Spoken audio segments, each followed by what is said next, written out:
There are a lot of people out there that maybe they're not quite ready for plastic surgery, or maybe they just don't know what their options are. We brought along Dr. Patty Flint. She is a board-certified plastic surgeon to talk about the differences.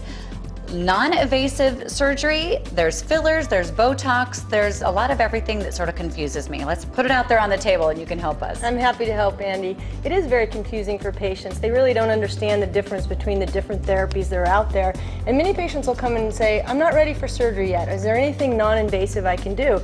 And there certainly are multiple options in that regard that I'd like to talk about today. All right, well, let's go ahead and look at some before and after pictures, and you can sort of tell us what was done. Absolutely. And how easy it was. So I brought along two of my patients that I've treated for a while now, who both came to me with similar goals, wanting to look a little bit more refreshed, not certainly operated or stretched.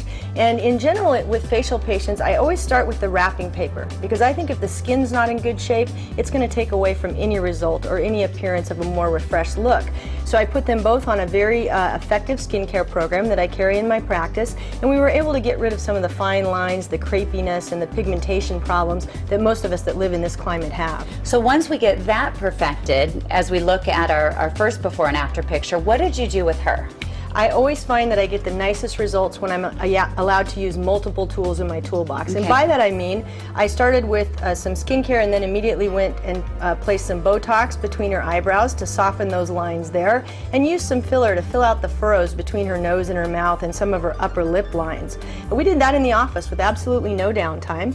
And then she was so happy with those results, we took her to surgery, and as you can see, she was very unhappy with this excess tissue in her neck. She called it her turkey neck. So we did a facelift on her and took care of some upper and lower excess eyelid skin, and about 7 to 10 days later she was able to socialize, so also minimal downtime with that procedure, but really completes the rejuvenation.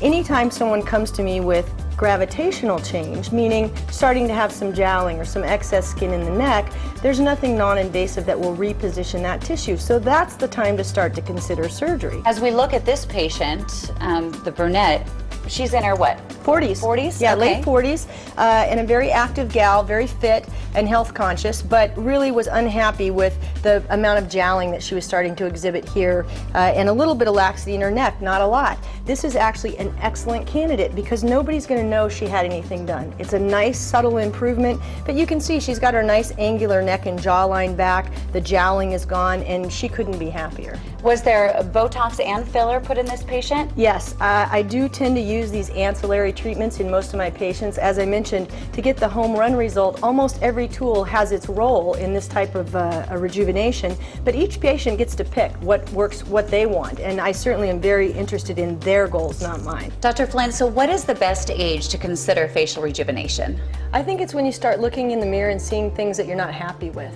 It's really not a chronological age, it's very different for each patient, but if your skin is starting to look weathered or you're starting to notice extra skin on your jawline or neck, it's time for a consultation with a board-certified plastic surgeon. Or if you're in the mirror and you're going like this. Exactly, exactly.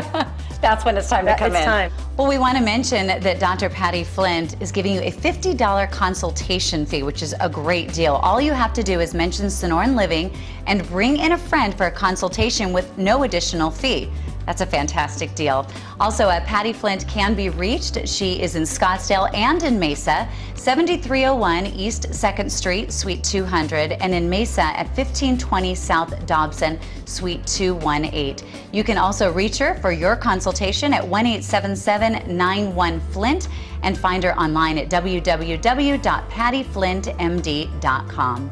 Dr. Patty Flint is a sponsor of Sonoran Living Live.